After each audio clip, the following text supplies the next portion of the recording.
ৰাইজৰ আশীষ শিৰণত কৰি আজি জীৱনত এটা ডাঙৰ কাম কৰিবলৈ লৈছো আৰু সেইটো সকলোৰে বাবে ডাঙৰ নহব পাৰে কিন্তু মোৰ বাবে বহুত ডাঙৰ কাম মই নাজানো মই কিমান দূৰ সক্ষম হওঁ আজি এই ৰবিন মেধি বাপজনাই মোৰ বাবে বনাই দিয়া এই গুৰু আসনখন আজি নিবলৈ লৈছো আমাৰ ঘৰৰ নামঘৰটোৰ বাবে আৰু নাজানো কিমান দূৰ সফল হওঁ তথাপিতো মনত বহুত হেঁপাহ আছিল যে এটি নামঘৰ বনাই এখন গুৰু আসন প্ৰতিষ্ঠা কৰিম আৰু সেই হেঁপাহটো পূৰণ কৰাৰ স্বাৰ্থত আজি আগবাঢ়িছো গতিকে মই এই গুৰু আসনখন আজি ল'ব আহিছো বাপজনৰ পৰা কিন্তু তাৰ আগত যেহেতুকে বাপজনে নিজ হাতে এই গুৰু আসনখন বনাই দিলে তেখেতক শতকোটি প্ৰণাম জনাইছো মোৰ তৰফৰ পৰা আৰু এই গুৰু আসনখন লোৱাৰ শেষত তেখেতক এটি সেৱা জনাব বিচাৰিছো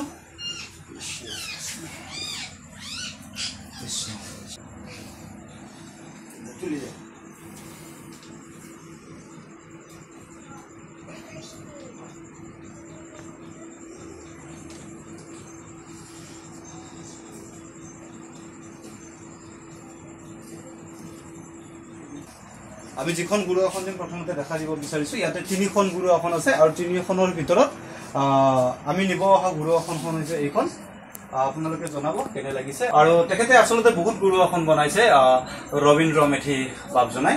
কিন্তু আমি নিবলৈ অহা গুৰু আসনখন হৈছে এইখন আৰু নাজানো আমাৰ ঘৰৰ নামঘৰটোত নৱনিৰ্মিত নামঘৰটোত এই গুৰু আসনখন প্ৰতিষ্ঠা কৰাৰ বাবে এটা চেষ্টা চলাইছো আৰু আপোনালোকৰ আশীৰ্বাদ বিচাৰিছো সদাশয় ৰাইজৰ আশীৰ্বাদ এই মুহূৰ্তত কামনা কৰিছো ৰবীন্দ্ৰ মেধি বাপজনা অকণমান আপুনি আহকচোন আগুৱাই এইফালে আপোনাৰ দুখন মনৰ অনুভৱ জানিব বিচাৰিছো আৰু এইফালে মোৰ মামা আছে মোৰ মামা আহিছে ধীৰেশ্বৰশীল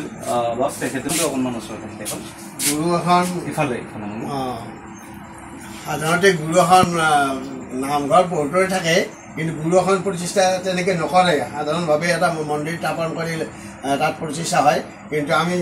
ধৰ্মীয় বেজবোৰক আমি ধন্যবাদ দিছোঁ এনেকুৱা এখন গুৰু আসন নি নতুন নামঘৰত প্ৰতিষ্ঠা কৰাৰ কাৰণে আৰু ভৱিষ্যতেও তেওঁৰ আমি মংগল কামনা কৰিছোঁ মামাই কৈছে আচলতে গুৰু আসন সকলোৱে প্ৰতিষ্ঠা কৰে মামাই ক'ব বিচাৰে ৰাজহুৱাভাৱে এনেকুৱা গুৰু আসন ৰাজহুৱা নামঘৰবিলাকত হয়তো বেছিকৈ দেখা যায় ব্যক্তিগত নামঘৰত হয়তো সকলোৰে ক্ষেত্ৰত সেয়া সম্ভৱ হৈ নুঠে মই মাথন চেষ্টাহে কৰিছোঁ বাকী আপোনালোকৰ আশীৰ্বাদ আছে নিশ্চয় আৰু সেইবাবে হয়তো এইখিনি আগবাঢ়িব পৰা যেন অনুভৱ কৰিছোঁ বাপজনা আছে ৰবীন্দ্ৰ মেধি ডাঙৰীয়া কি ক'ব আচলতে এখন ঘৰৰ সম্পূৰ্ণ কৰাৰ আৰম্ভণিতে যিটো সংসাৰৰ বা ঘৰখনত যিটো গুৰু গৃহ লাগে সেইটো প্ৰথমত আৰু এই গুৰু গৃহত গুৰু আসন লাগি প্ৰতিষ্ঠা কৰা হয় আৰু এই প্ৰতিষ্ঠা কৰাৰ পিছত যেতিয়া গুৰু গৃহটো সম্পূৰ্ণ হ'ব তাৰপিছতে ঘৰখন সম্পূৰ্ণ হ'ব বুলি আমি জনমানসত আমি সেইখিনি শুনিছোঁ আৰু আশীৰ্বাদ থাকিল মোৰ ভাইটি বেজবৰুৱা দেৱৰ যে এই গুৰু আসন ভাগি তেখেতে প্ৰতিষ্ঠা কৰাৰ লগতে আৰু তেখেতৰ চুবুৰীটোত বা তেখেতৰ গাঁওখনত তেখেত এটা আদৰ্শ হৈ ৰওক আৰু ধৰ্মত ধুনীয়াকৈ চলি থাকক আৰু সেইখিনি আশা কৰিবলৈ খুব সুন্দৰ কথা কৈছে নাজানো কিমান দূৰ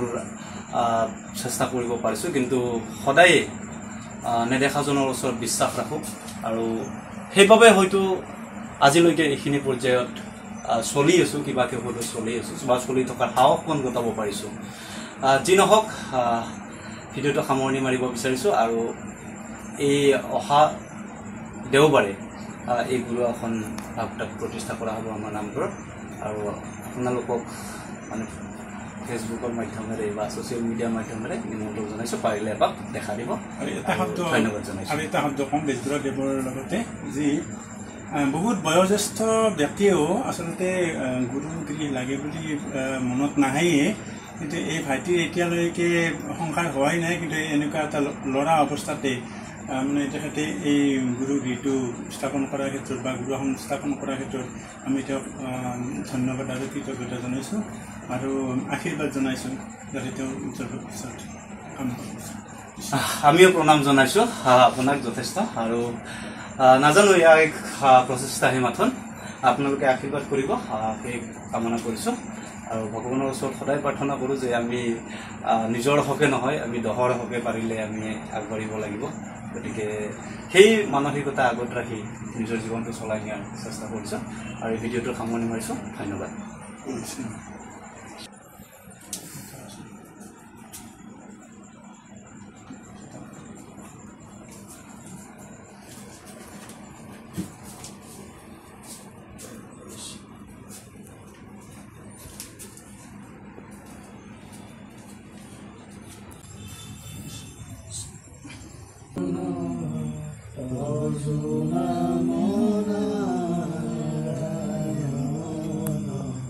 জানি নামে কহিলো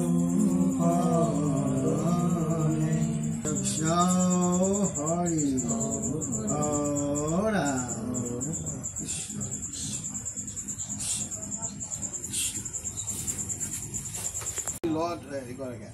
সেইটো তোমাৰ বস্তু যে দিছে সেইটো কথা নহয়